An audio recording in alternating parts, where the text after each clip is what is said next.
पातालों का सीजन 2 क्या सीजन 1 के मुकाबले बेहतर है या कमतर, इसके बारे में बहुत सी डिबेट चल रही है। जहाँ कुछ लोगों का कहना है कि वो उसको सरपास कर जाता है स्टोरी के मामले में, वहीं पे कुछ लोग उसको बहुत ही कमतर आंक रहे हैं। अब सच्चाई क्या है ये तो आपका पर्सनल ओपिनियन बन जाता है इस सीजन को देखने के बाद। तो सीजन शुरू होता है एक हाई प्रोफाइल मर्डर से, जहाँ नागालैंड के एक डिप्लोमेट का मर्डर हो जाता है और अपना जो मेन कैरेक्टर यानी कि हाथीराम चौधरी है वो अभी भी आउटर जमुना पार में ही है, जहाँ वो एक मामूली सा केस सॉल्व कर रहा है एक मिसिंग पर्सन का। अभी मामूली सा दिखने वाला केस किस तरह एक हाई प्रोफाइल मर्डर के साथ लिंक हो जाता है और हाथीराम चौधरी किस तरह से इस केस को सॉल्व कर पाते हैं, यही हमें इस सीजन में देखने को मिलता है। पहले सीजन से इसको कंपेयर किया जाए तो इसमें क्या नहीं है वो मैं आपको बताता हूँ कि इस सीजन के अंदर आपको कोई भी मेमोरेबल कैरेक्टर देखने को नहीं मिलेगा। जहाँ पहले सीजन में हमें हथौड़ा त्यागी, तोप सिंह जैसे कैरेक्टर्स देखने को मिलते थे, जिनका कैरेक्टर आर्क, उनकी एक्टिंग और उनका परफॉर्मेंस काफी ज्यादा शानदार बन चुका था, वैसे कोई भी कैरेक्टर्स आपको यहाँ पे देखने को नहीं मिलते। यहाँ पे कैरेक्टर्स बहुत से हैं, पर उनको जिस तरह से प्रेजेंट किया गया है, कोई भी कैरेक्टर इस इंटेंशन से नहीं बनाया गया है कि उनको मेमोरेबल बनाया जाए। इसके बावजूद भी सीजन के अंदर सभी कैरेक्टर्स जो दिखाए गए हैं उनकी एक इंटेंस जर्नी हमें देखने को मिलती है। और दूसरी चीज जिसको यहाँ पे एलिवेट किया गया है सीजन 1 के मुकाबले, वो है इसकी dense story line.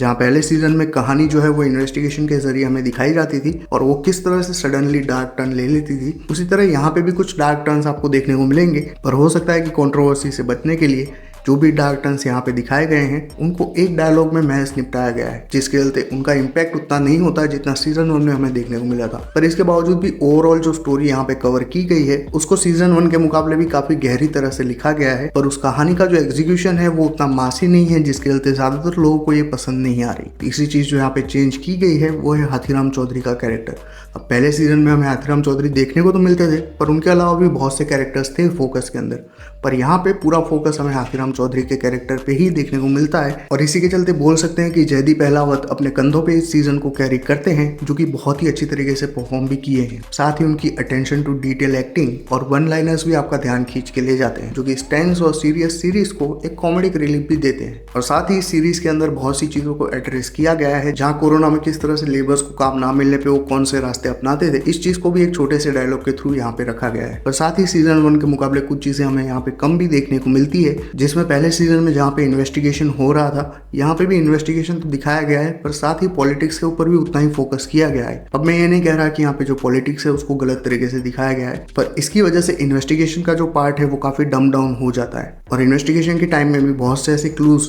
Hathiram Chaudhary और उसकी टीम को मिलते हैं जो कि एवे ही मिल गए हो ऐसा आपको फील होता है, जिसके चलते व्यूअर्स को इन्वेस्टिगेशन वाले पार्ट जो कि इसकी मेन यूएसपी रही है वो उतना बिलीवेबल नहीं लगता। उस चीज को एंड आते आते सीजन जो है वो काफी बढ़ा देता है। जहाँ हाथीराम चौधरी का जो कैरेक्टर है वो काफी ईमानदार कैरेक्टर है, इसमें कोई शक नहीं है, पर इसके बावजूद भी एंड में उसका जो डिसीजन देखने को मिलता है वो उतना ज्यादा बिलीवेबल मुझे तो नहीं लगा। और दूसरा जो सबसे बड़ा फैक्टर है जिसके बारे में बहुत ही कम लोग बात कर रहे हैं वो है लैंग्वेज बैरियर का। जहाँ फैमिली मैन के सीजन 2 में भी यही प्रॉब्लम हुई थी कि ज्यादातर ऑडियंस जो है वो सबटाइटल्स के साथ कंटेंट देखने के लिए कंफर्टेबल नहीं होती, और यही प्रॉब्लम यहाँ पे भी देखने को मिलती है, जहाँ पे नागालैंड की लोकल लैंग्वेज और लोकल कैरेक्टर्स बहुत से देखने को मिलेंगे और बहुत सी क्रूशियल कन्वर्जेशन भी यहाँ पे देखने को मिलती है, और वो सारी की सारी कन्वर्जेशन नागालैंड की लोकल लैंग्वेज में की गई है, जिसके चलते अगर आप सबटाइटल्स के साथ देखने के लिए कंफर्टेबल नहीं हो तो बहुत सी चीजें आपके सर के ऊपर से जाने वाली है। तो भले ही सीजन 1 के मुकाबले इस सीजन में उतनी मास अपील ना हो, पर इसके बावजूद भी ये सीजन कोई खराब सीजन नहीं है। जहाँ बेशक इसके कुछ नेगेटिव पॉइंट्स भी है जो मैंने आपको बताया, पर इसके बावजूद भी एक डेंस स्टोरी लाइन यहाँ पे देखने को मिलती है। उसके ऊपर से सभी एक्टर्स की शानदार परफॉर्मेंस और अपना हाथीराम चौधरी तो है ही चार चांद लगाने के लिए। तो मेरा ओपिनियन यही होगा कि अगर आपको सीजन 1 पसंद आया था और हाथीराम चौधरी का कैरेक्टर पसंद आया था